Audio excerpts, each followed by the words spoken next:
জৰুৰী এক্সিকিউটিভ মিটিঙত বহিব লগা হৈ আছে যেহেতু যোৱা আসাম যেটো আমাৰ কিশোৰত এছেম্বলি হ'ল তাত কিন্তু আদিবাসীৰ কাৰণে একো বস্তু আলোচনা নহ'ল তাত আমি বহুত দুখ পাইছোঁ আৰু এইটো এটা আদিবাসী জনগোষ্ঠীক এটা নেগলেজেন্সি কৰা হৈছে যেটো নেকি আমি বিজেপি চৰকাৰক কোনোদিন আশাই কৰা নাছিলোঁ যে আদিবাসীক যে ইমান নেগলেজেন্সি কৰিব ইয়াৰ পৰা এটা বস্তুটো স্পষ্ট হয় যে আদিবাসীবিলাকৰ যে ইমান জ্বলন্ত সমস্যা আছে তাক কিন্তু কোনোদিন সিহঁতে লাইন বাই লাইন ফ'ল' আপ কৰা নাই কাৰণ আজিও সদকম আদিবাসী ছাত্ৰ সন্থাই তেখেতসকলক মেমৰেণ্ডাম যোগেদি হাজাৰ হাজাৰটা দিয়া হৈছে কিন্তু তাত এটা লাইন পূৰা কৰিবৰ কাৰণে আমি দেখা পোৱা নাই বিজেপি চৰকাৰক এইটোৰ কাৰণে আজিৰ মিটিঙৰ যোগেদি বিজেপি চৰকাৰক আমি উৎসাহ দিব বিচাৰিছোঁ লগতে আজিৰ মিটিঙৰ যোগেদি বিজেপি চৰকাৰক এটা ৱাৰ্ণিং দিব বিচাৰিছোঁ যে নেক্সট উইণ্টাৰ ছিজন যিটো এছেম্বলি হ'ব আমাৰ দিল্লীতে হওক বা আমাৰ অসমতে হওক তাত যদি আদিবাসীবিলাকৰ কাৰণে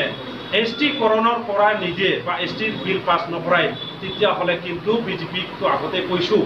বিজেপি চৰকাৰক আমি বৰ্জন কৰিম ছেকেণ্ডত যেহেতু অসমত বিভিন্ন জনগোষ্ঠীক অট'নমাছ কাউন্সিল দিলে আমি বিয়া পোৱা নাই কিন্তু সেই অট'নমাছ কাউন্সিলৰ ভিতৰত থকা আদিবাসী গাঁও বাগানবিলাকৰ অৱস্থা কি হ'ব কোনটো ক্ৰাইটেৰিয়াত হ'ব কোনটো প্ৰটেকশ্যনত ৰাখিব কোনটো সাংবিধানিক সুৰক্ষাত ৰাখিব সেই বস্তুটো কিন্তু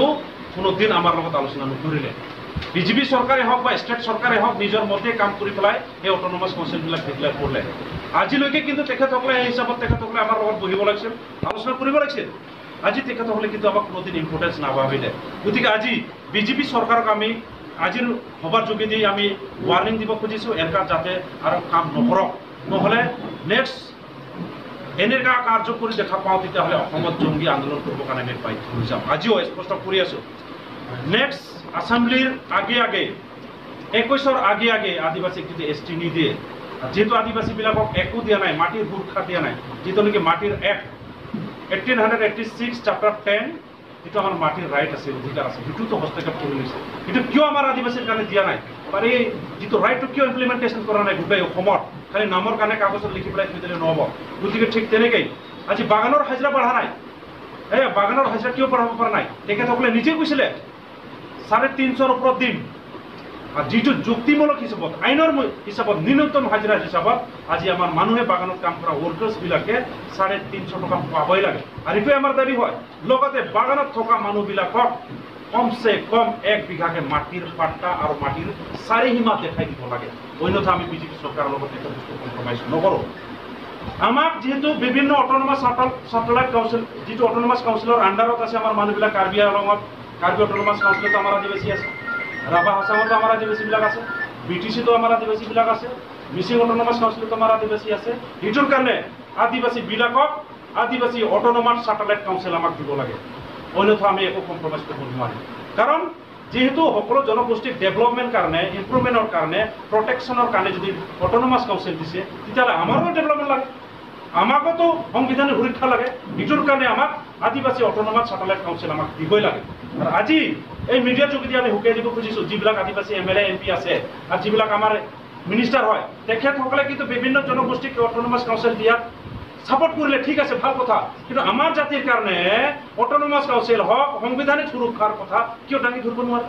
কি তেখেতসকলৰ মুখত মানে কি জবন নাই নেকি বা তেখেতসকলৰ কি সাহস নাই নেকি তেখেতসকলৰ যদি সাহস নাই তেতিয়াহ'লে তেখেতসকলে এই মিনিষ্টাৰৰ পৰা বা MLA পদৰ পৰা ত্যাগ দিয়ক সেইটো আমি দাবী কৰি আছোঁ আৰু যদি তেখেতসকলে সঁচাকৈ জাতিৰ কাৰণে যদি কাম কৰিব খুজি আছে নেক্সট এছেম্বলিত তেখেতসকলে হাল্লা কৰক আমাৰ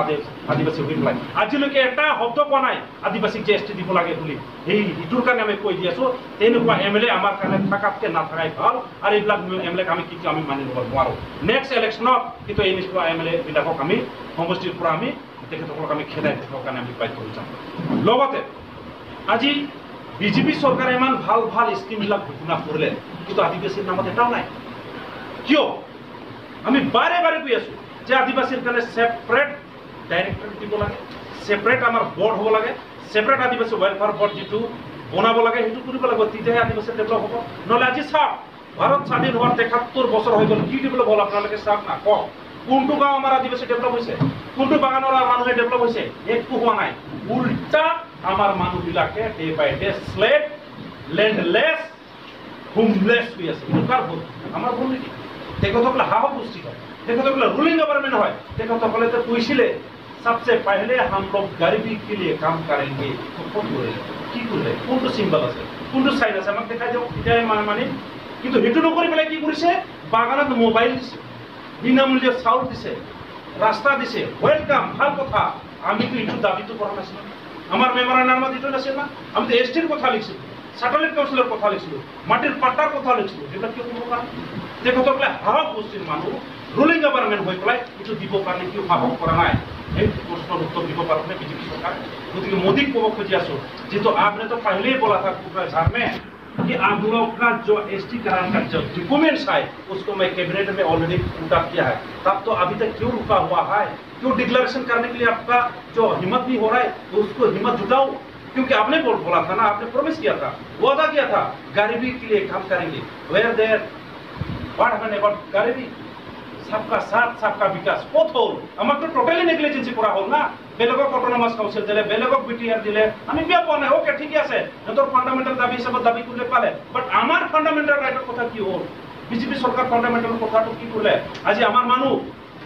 80 পৰা 90 লাখ মানুষ যিবিলাক ভোটাৰ হয় নন ভোটাৰক যদি হিসাব কৰে 1 কৰৰতকৈ বেছি হম আমি কিন্তু সেইবিলাক মানুহ কালি কিছু চিন্তা কৰা নাই তেতিয়াহ'লে কি কৰিব খুজি আছে তাৰ মানে আমাৰ মানুহক ডাইৰেক্ট এণ্ড ইনডাইৰেক্ট কি মাৰি পেলাব একটা মানে ষড়যন্ত্ৰ কৰিব খুজি আছে গতিকে আজি ৱাৰ্নিং দি দিব খুজি আছো আমাৰ জাতিক মাৰি পেলাই আপোনালোকে শেষ কৰিব নোৱাৰে আপোনালোকে শেষ হৈ যাব এইটো কিন্তু সাৱধান এইটো আমি আদিবাসী জাতিৰ পৰা আমি স্পষ্ট কৰি দিছো এইটোৰ কাৰণে আমাক আছে আদিবাসী হিচাপত যি দিব লাগিছে দিয়ক যদিও 1 টকাও দিয়ে নহয় আমাক আদিবাসী হিচাপত দিয়ক আমাক বেলেগ নাম আমাক নামকৰণ কৰিব দৰকাৰ নাই যেহেতু আদিবাসী বিলাকৰ আজি অলৰেডি ৰেকৰ্ড আছে যে we are tribal we are by birth tribal আমি উৰাং মুণ্ডা সান্তাল খাৰিয়া উইয়া সাউৰা সেই বুলি আমাৰ নাম আছে গতিকে সেই নাম দি আমাক যি দিব লাগে সেইটো দিয়ক তেতিয়া আমি মানি লওঁ আৰু অন্যথা কিন্তু 21ৰ ইলেকশ্যনত কিন্তু বিজেপিক আমি একদম স্পষ্ট দেখাই দিম যে আদিবাসী কি কৰিব নকৰিব এইটোৰ কাৰণে আজি মিটিং যোগেদি আমি আজিৰ মিটিঙত এটা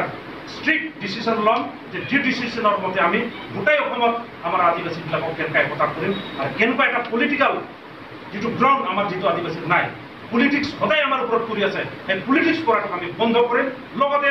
আমিও আদিবাসী এতিয়া জাগি উঠিছোঁ এই পলিটিক্সত কি বস্তু হয় আৰু পলিটিক্সত কি পাৱাৰ আছে আৰু কি কৰিব পাৰে সেই পলিটিক্সৰ পাৱাৰ আমাৰ অসম আদিবাসী ছাত্ৰ প্ৰতি সেই পলিটিকেল পাৱাৰ লৈ পেলাই আমাৰ জাতিৰ উন্নতি আমি নিজে কৰিম ইমান দিন আশা কৰিলোঁ বিজেপি ইমান দিন আশা কৰিলোঁ কংগ্ৰেছ যিটো দিয়া নাই এইটোৰ কাৰণে আমাৰ ভোট খুব আছে এইটোৰ কাৰণে আমি আজি আশাই আজি সিদ্ধান্ত লৈ আছে সেই বেনিফিট আৰু সেই প্ৰটেকশ্যন আমি নিজে কৰাৰ কাৰণে আজি আমি বাধ্য হৈছোঁ অসম আদিবাসী ছাত্র সন্থা রাজনৈতিক দল খোলার কারণে এখন সিদ্ধান্ত হওয়া নাই ভাবাও নাই কিন্তু প্রয়োজন সাপেক্ষে কিন্তু আমি তার কারণে আমি নির্ণয় লব কারণে আমি বাধ্য হয়েছি কিন্তু এটা নকম যেহেতু আমার এটার বিষয়ে আমার আলোচনা চলা নাই বাট এটা বস্তু আলোচনা হয়ে গেছে যে আমার যেহেতু আমার আসামলিত আমার আদিবাসী এমএলএ এমপি নহর কারণে আজি আমার ইস্যুবিলাক ফুটা হওয়া নাই এটার কারণে কিন্তু আমি চ্যালেঞ্জ লৈছো নেক্সট এমএলএ বা এমপি আমার আদিবাসী জিতাই লম এটু কিন্তু আমি চ্যালেঞ্জ দিয়েছি কোৱেশ্যনটো আপোনাক একদম পোনপটীয়াকৈ সুধিম দেই ধৰি লওক বিজেপি গভৰ্ণমেণ্টে চাহ জনগোষ্ঠীক জনজাতি পৰা নিদিয়ে বিজেপি আপোনালোকে ভোট নিদিয়ে কোনোবা বেলেগ দলক দিব নেকি আমি চাহ জনগোষ্ঠী নহয় চিধা কথা তেনে কুৱেশ্যনটো দিওঁ মই আপোনাৰ পৰা একেলগে লওঁ যাওক চাহ জনগোষ্ঠীৰ জনসংখ্যাৰ ফালৰ পৰা চাহ জনগোষ্ঠীৰ লোকসকল কিং মেকাৰ হ'ব পাৰে অসমত গতিকে আপোনালোকে কিবা ৰাজনৈতিক দল খোলাৰ চিন্তা চৰ্চা কৰিছে জোৰা লগাই পেলাই কৰিছে আমি 1 নম্বৰ কথা আপনি যেটো কোৱেশ্যন কৰিলে 1 নম্বৰত আমি চাহ জনগোষ্ঠী নহয় চিধা কথা আমি চাহ জনগোষ্ঠী নহয় আকৰ্ডিং টু আৰজিআই 1947 আগৰ পৰাই উই আৰ আদিবাসী উই আৰ ট্ৰাইবেল আমি ভাৰতৰ প্ৰথম বাসিন্দা গতিকে আমাক কোনো নতুন নাম দিবৰ কাৰণে আমাক দৰকাৰ নাই যেহেতু আমাৰ হিষ্ট্ৰী কালচাৰ অলৰেডি আছে আমাৰ আইডেন্টিটি অলৰেডি আছে আৰু এইটো ইয়াত নহয় আমাৰ আৰজিআই ইয়াত আছে ৰেজিষ্টাৰ্ড জেনাৰেল অফ ইণ্ডিয়াত আছে গতিকে আমি চাহ জনগোষ্ঠী নহয় আমি আদিবাসী হয় আদিম যুগৰ মানুহ হয় ইয়াৰে ভূমিপুত্ৰ ইয়াৰে মানুহ গতিকে সেই হিচাপত আমাক যিটো এছটিকৰণ নিদিয়ে তেতিয়াহ'লে আমি বিজেপিক আমি বৰ্জন কৰিম দ্যাট মিনছ বিজেপিক আমি ভোট নিদিম সেই বুলি ভোট নিদিম বুলি আমি বেলেগক নিদিম সেইটো নহয় আমি ভোট দিম বাট বিজেপিক আমি ভোট নিদিম এইটোহে আমাৰ স্পষ্ট কৰণ আৰু যেহেতু নেক্সট কথা ক'লে আমাৰ আদিবাসীবিলাক কিং মেকাৰ হয় ইট ইজ ৰাইট আমি কিং মেকাৰ হয় তাৰ কাৰণে আমাৰ আদিবাসী এৰিয়াত অঞ্চলত আমি পলিটিকেল আৱেৰনেছ আজিৰ পৰা আমাৰ আৰম্ভ হ'ব